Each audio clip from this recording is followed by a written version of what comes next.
Sanjay Kumar धीरहे channel में आप सभी का स्वागत है। मेरे इस वीडियो को लाइक कीजिए और चैनल को सब्सक्राइब कीजिए। वीडियो को अपने दोस्तों के पास शेयर कीजिए। अब वीडियो शुरू करते हैं। आज पढ़ेंगे 30 to 31 जुलाई के करंट अफेयर। 1. सार्वजनिक बैंकों ने न्यूनतम शेष राशि न रखने पर 2331 करोड़ रुपए का जुर्माना लगाया।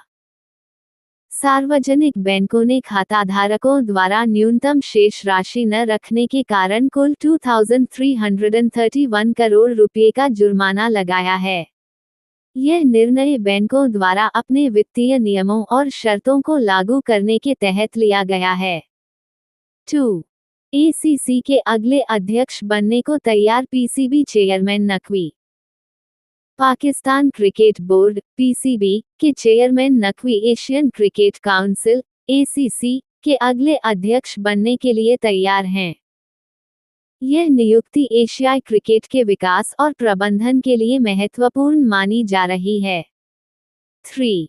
इस्माइल हानिया कौन है, जिसकी ईरान में हुई हत्या? इस्माइल हानिया हमास के एक वरिष्ठ नेता थे, जिनकी हाल ही में ईरान में हत्या कर दी गई है। वह फिलिस्तीनी राजनीतिक और सशस्त्र संगठन हमास के प्रमुख थे और उनकी हत्या ने अंतर्राष्ट्रीय समुदाय में हलचल मचा दी है। 4. भारतीय सेना ने पूर्व सैनिकों के लिए ई-सेहत टेली कंसल्टेंसी शुरू की। भारतीय सेना ने अपने पूर्व सैनिकों के लिए ई-सेहत नामक एक टेली कंसल्टेंसी सेवा शुरू की है। ये सेवा पूर्व सैनिकों को दूरस्थ चिकित्सा परामर्श प्रदान करने के उद्देश्य से शुरू की गई है। 5. सेबी ने निवेशकों के लिए एआई चैटबॉट सेवा लॉन्च किया। भारतीय प्रतिभूति और विनिमय बोर्ड सेबी ने निवेशकों के लिए एक एआई आधारित चैटबॉट सेवा लॉन्च किया है। इस चैटबॉट का उद्देश्य निवेशकों की समस्याओं का समाधान करना और उन्हें निवेश संबंधी जानकारी प्रदान करना है। 6. आदित्य बिरला समूह ने भारतीय आभूषण बाजार में प्रवेश करने के लिए इंद्रिया को लॉन्च किया। आदित्य बिरला समूह ने भारतीय आभूषण बाजार में प्रवेश करते हुए इंद्रिया नामक एक नई आभूषण ब्रांड लॉन्च की है। ये ब्रांड भारतीय आभूषण उद्योग में समूह की एक महत्वपूर्ण पहल है। 7. 2022-23 में पीएम फसल बीमा योजना से 3.5 लाख आंध्र प्रदेश किसान लाभान्वित होंगे। प्रधानमंत्री फसल बीमा योजना (पीएमएफबीवाई) के तहत 2022-23 में 3.5 लाख आंध्र प्रदेश के किसान लाभान्वित होंगे। इस योजना का उद्देश्य किसानों को फसल नुकसान से सुरक्षा प्रदान करना है। 8. यूपीएससी की नई चेयरपर्सन बनी प्रीति सूदन। प्रीति सूदन को संघ लोक सेवा आयोग (यूपीएससी) की नई चेयरपर्सन नियुक्त किया गया है। वह इस प्रतिष्ठित पद को संभालने वाली पहली महिला हैं और उनकी नियुक्ति को महत्वपूर्ण माना जा रहा है। 9. जयशंकर ने लाओस में रामलला के स्मारक डाक टिकट का अनावरण किया। भारतीय विदेश मंत्री एस जयशंकर ने लाओस में रामलला के स्मारक डाक टिकट का अनावरण किया। ये कदम भारत और लाओस के बीच सांस्कृतिक संबंधों को बढ़ावा देने के लिए उठाया गया है। 10. मनोज मित्तल ने सिडबी के सीएमडी के रूप में कार्यभार संभाला। मनोज मित्तल ने भारतीय लघु उद्योग विकास बैंक (सिडबी) के अध्यक्ष और प्रबंध निदेशक (सीएमडी) के रूप में कार्यभार संभाला। उनकी नियुक्ति सिडबी के संचालन और विकास में महत्वपूर्ण भूमिका निभाएगी। मेरे इस वीडियो को लाइक कीजिए, चैनल को सब्सक्राइब कीजिए और वीडियो को दोस्तों के पास शेयर कीजिए। 11. विदेश मंत्री जयशंकर ने टोक्यो में महात्मा गांधी की प्रतिमा का अनावरण किया। भारतीय विदेश मंत्री एस जयशंकर ने टोक्यो, जापान में महात्मा गांधी की प्रतिमा का अनावरण किया। यह अनावरण भारत जापान संबंधों को मजबूत करने और महात्मा गांधी के शांति और अहिंसा के संदेश को फैलाने के उद्देश्य से किया गया है। 12. टाइम पत्रिका की 2024 के विश्व के सबसे महान स्थानों में भारतीय स्थल शामिल। टाइम पत्रिका ने 2024 के विश्व के सबसे महान स्थानों की सूची में भारतीय स्थलों को शामिल किया है। इस सूची में भारतीय स्थलों का शामिल होना देश के पर्यटन और सांस्कृतिक धरोहर को वैश्विक स्तर पर मान्यता दिलाता है। 13. राष्ट्रीय शिक्षा नीति के कार्यान्वयन की चौथी वर्षगांठ पर अखिल भारतीय शिक्षा समागम आयोजित। राष्ट्रीय शिक्षा नीति (NEP) के कार्यान्वयन की चौथी वर्षगांठ पर अखिल भारतीय शिक्षा समागम आयोजित किया गया। इस समागम का उद्देश्य शिक्षा के क्षेत्र में NEP की प्रगति और भविष्य की दिशा पर चर्चा करना है। 14. भारत 2025 में T20 एशिया कप की मेजबानी करेगा। भारत 2025 में T20 एशिया कप की मेजबानी करेगा। यह निर्णय एशियाई क्रिकेट परिषद (ACC) द्वारा लिया गया है और यह भारतीय क्रिकेट प्रेमियों के लिए एक महत्वपूर्ण आयोजन होगा। 15. विश्व मानव तस्करी निरोधक दिवस 2024, the 30th of July। The 30th of July को विश्व मानव तस्करी निरोधक दिवस के रूप में मनाया जाता है। इस दिन का उद्देश्य मानव तस्करी के खिलाफ जागरूकता फैलाना और इसके उन्मूलन के प्रयासों को प्रोत्साहित करना है। 16. अंतर्राष्ट्रीय मित्रता दिवस 2024, the 30th of July। The 30th of July को अंतर्राष्ट्रीय मित्रता दिवस के रूप में मनाया जाता है। इस दिन का उद्देश्य मित्रता के महत्व को स्वीकार करना और मित्रता के संबंधों को प्रोत्साहित करना है। 17. जितेंद्र सिंह प्रतिष्ठित लाइफ टाइम अचीवमेंट अवार्ड से सम्मानित। जितेंद्र सिंह को उनके जीवन भर के योगदान के लिए प्रतिष्ठित लाइफ टाइम अचीवमेंट अवार्ड से सम्मानित किया गया है।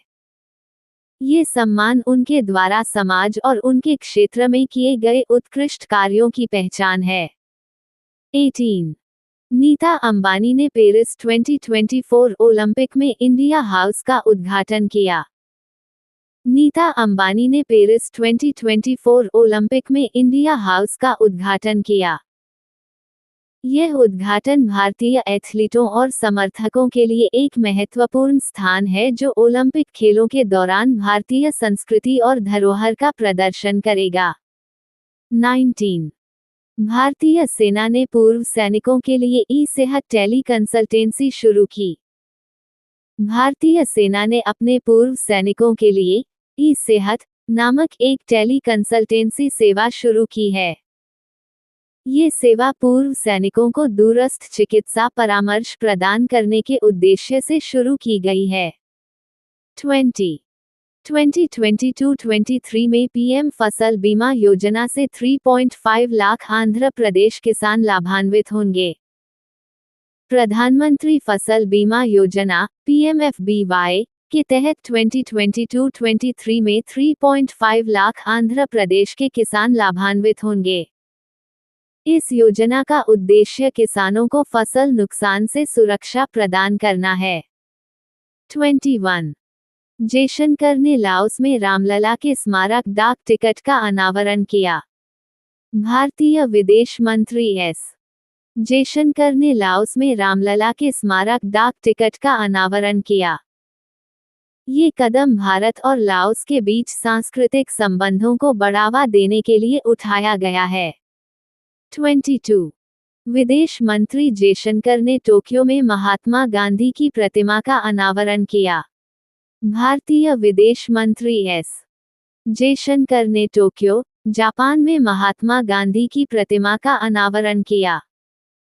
यह अनावरण भारत जापान संबंधों को मजबूत करने और महात्मा गांधी के शांति और अहिंसा के संदेश को फैलाने के उद्देश्य से किया गया है।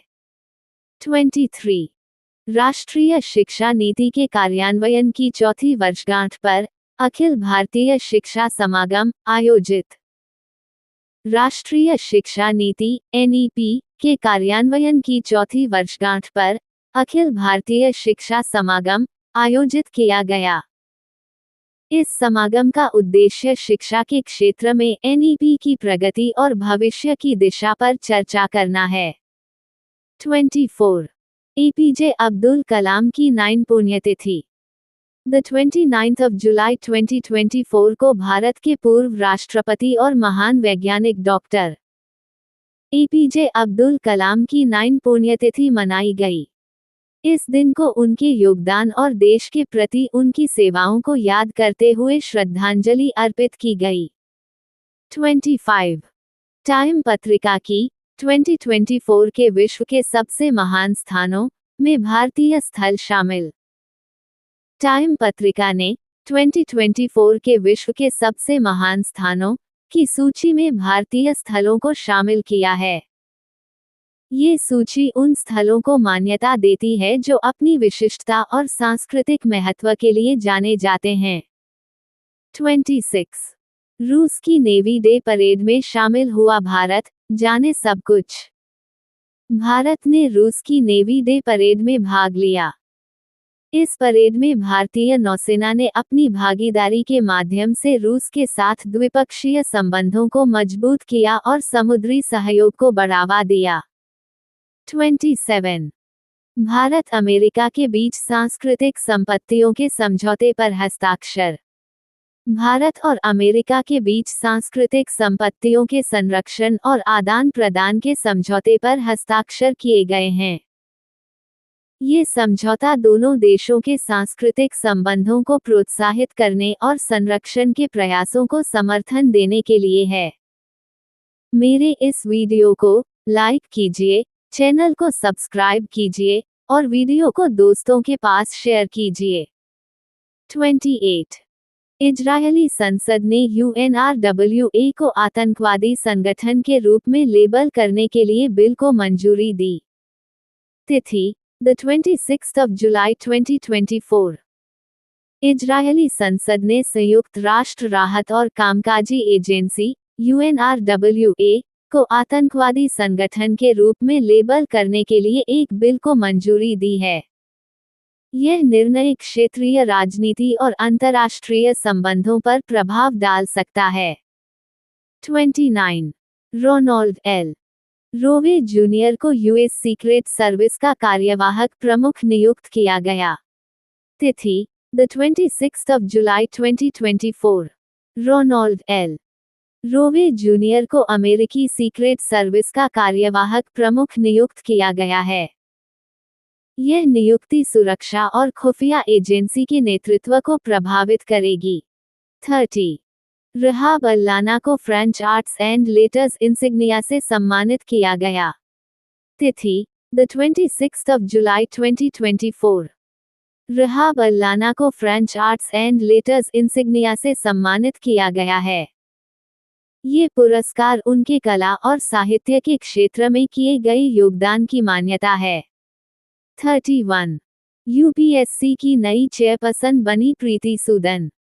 प्रीति सूदन को संघ लोक सेवा आयोग UPSC की नई चेयरपर्सन नियुक्त किया गया है। यह नियुक्ति UPSC के नेतृत्व में एक महत्वपूर्ण बदलाव है। 32. मनोज मित्तल ने सिडबी के CMD के रूप में कार्यभार संभाला। मनोज मित्तल ने भारतीय लघु उद्योग विकास बैंक सिडबी के अध्यक्ष और प्रबंध निदेशक CMD के रूप में कार्यभार संभाला है। ये भूमिका सिडबी के विकास और रणनीति में महत्वपूर्ण होगी। 33. फिल्मकार शेखर कपूर बने IFFI महोत्सव के निदेशक। प्रसिद्ध फिल्मकार शेखर कपूर को अंतर्राष्ट्रीय फिल्म महोत्सव ऑफ इंडिया IFFI के निदेशक के रूप में नियुक्त किया गया है। उनकी नियुक्ति महोत्सव के आयोजन और प्रबंधन को प्रभावित करेगी। 34. नीता अंबानी सर्वसम्मति से IOCM के रूप में फिर से चुनी गईं। Paris Olympic 2024। नीता अंबानी को पेरिस 2024 ओलंपिक के लिए इंटरनेशनल ओलंपिक कमेटी में IOCM सर्वसम्मति से फिर से चुना गया है। यह उनकी वैश्विक खेलों में महत्वपूर्ण भूमिका को दर्शाता है। 35 HS धालीवाल अंडमान और निकोबार द्वीप समूह के नए DGP नियुक्त। HS धालीवाल को अंडमान और निकोबार द्वीप समूह के पुलिस महानिदेशक DGP के रूप में नियुक्त किया गया है। यह नियुक्ति क्षेत्रीय सुरक्षा और कानून व्यवस्था के प्रबंधन में महत्वपूर्ण होगी। 36 KV सुब्रमण्यन को फेडरल बैंक का MD और CEO नियुक्त किया गया। तिथि: 25 जुलाई 2024। KV सुब्रमण्यन को फेडरल बैंक का प्रबंध निदेशक MD और मुख्य कार्यकारी अधिकारी CEO नियुक्त किया गया है। यह नियुक्ति बैंक की रणनीतिक दिशा और प्रबंधन को प्रभावित करेगी। 37 ACC के अगले अध्यक्ष बनने को तैयार PCB chairman Naqvi. Pakistan cricket board PCB के chairman Naqvi Asian cricket council ACC के अगले अध्यक्ष बनने के लिए तैयार हैं। यह नियुक्ति एशियाई क्रिकेट के विकास के लिए महत्वपूर्ण मानी जा रही है। 38 भारत 2025 में T20 एशिया कप की मेजबानी करेगा। भारत 2025 में T20 एशिया कप की मेजबानी करेगा। यह आयोजन भारतीय क्रिकेट प्रेमियों के लिए एक प्रमुख खेल आयोजन होगा और एशियाई क्रिकेट के लिए महत्वपूर्ण है। 39 नीता अंबानी ने पेरिस 2024 ओलंपिक में इंडिया हाउस का उद्घाटन किया। नीता अंबानी ने पेरिस 2024 ओलंपिक में इंडिया हाउस का उद्घाटन किया। ये स्थल भारतीय एथलीटों और समर्थकों के लिए महत्वपूर्ण होगा और भारतीय संस्कृति का प्रदर्शन करेगा। 40 श्रीलंका ने पहली बार जीता एशिया कप का खिताब। श्रीलंका ने पहली बार एशिया कप का खिताब जीतने में सफलता प्राप्त की है। ये जीत श्रीलंकाई क्रिकेट के लिए एक महत्वपूर्ण उपलब्धि है। 41 महिला एशिया कप विजेताओं की सूची 2004 से 2024 तक, श्रीलंका ने 2024 संस्करण जीता। 2004 से 2024 तक महिला एशिया कप विजेताओं की सूची में श्रीलंका ने 2024 संस्करण जीतकर महत्वपूर्ण स्थान प्राप्त किया है। यह उनकी लगातार उत्कृष्टता को दर्शाता है। मेरे इस वीडियो को लाइक कीजिए, चैनल को सब्सक्राइब कीजिए और वीडियो को दोस्तों के पास शेयर कीजिए। 42 मनु भाकर ने पेरिस ओलंपिक 2024 में कांस्य पदक जीता। भारतीय शूटर मनु भाकर ने पेरिस 2024 ओलंपिक में कांस्य पदक जीता है।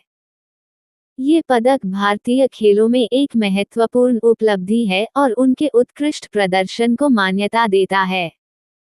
43 CWC ने GEF ग्लोबल वाटरटेक पुरस्कार जीता। CWC सेंट्रल वाटर कमीशन ने GEF global environmental and economic foundation global watertech पुरस्कार जीता है। ये पुरस्कार जल प्रौद्योगिकी में उत्कृष्टता को मान्यता देता है। 44 जितेंद्र सिंह प्रतिष्ठित लाइफ टाइम अचीवमेंट अवार्ड से सम्मानित। जितेंद्र सिंह को उनके जीवन भर के उत्कृष्ट योगदान के लिए लाइफ टाइम अचीवमेंट अवार्ड से सम्मानित किया गया है। ये पुरस्कार उनके समर्पण और कार्यों की पहचान है। 45 राजभाषा गौरव सम्मान 2023-24 पुरस्कार समारोह। राजभाषा गौरव सम्मान 2023-24 पुरस्कार समारोह का आयोजन किया गया। ये पुरस्कार उन व्यक्तियों और संस्थानों को प्रदान किया जाता है जिन्होंने राजभाषा हिंदी के प्रचार प्रसार में महत्वपूर्ण योगदान किया है। 46 1O राष्ट्रीय सामुदायिक रेडियो पुरस्कारों की घोषणा। तिथि: 26 जुलाई 2024। 1 राष्ट्रीय सामुदायिक रेडियो पुरस्कारों की घोषणा की गई। ये पुरस्कार सामुदायिक रेडियो स्टेशनों को उनके उत्कृष्ट कार्य और सामाजिक प्रभाव के लिए प्रदान किए जाते हैं। 47 अभिनेता शाहरुख खान को सोने के सिक्कों से सम्मानित किया गया। तिथि: 26 जुलाई 2024। अभिनेता शाहरुख खान को उनके अभिनय और फिल्म उद्योग में योगदान के लिए सोने के सिक्कों से सम्मानित किया गया है। ये सम्मान उनकी कला और उद्योग में उनके योगदान की मान्यता है। 48 अभिनव बिंद्रा को IOC द्वारा प्रतिष्ठित ओलंपिक ऑर्डर से सम्मानित किया जाएगा। तिथि: ज्ञात नहीं। भारतीय शूटर अभिनव बिंद्रा को अंतर्राष्ट्रीय ओलंपिक कमेटी IOC द्वारा प्रतिष्ठित ओलंपिक ऑर्डर से सम्मानित किया जाएगा। ये सम्मान उनके खेल करियर और ओलंपिक उपलब्धियों की मान्यता है।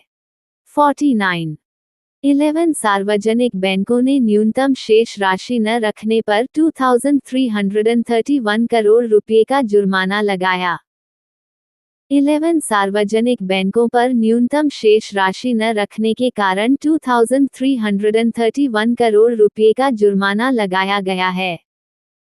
ये जुर्माना बैंकिंग नियमों और शर्तों के उल्लंघन के लिए लगाया गया है। 50 सेबी ने निवेशकों के लिए AI चैटबॉट सेवा लॉन्च किया।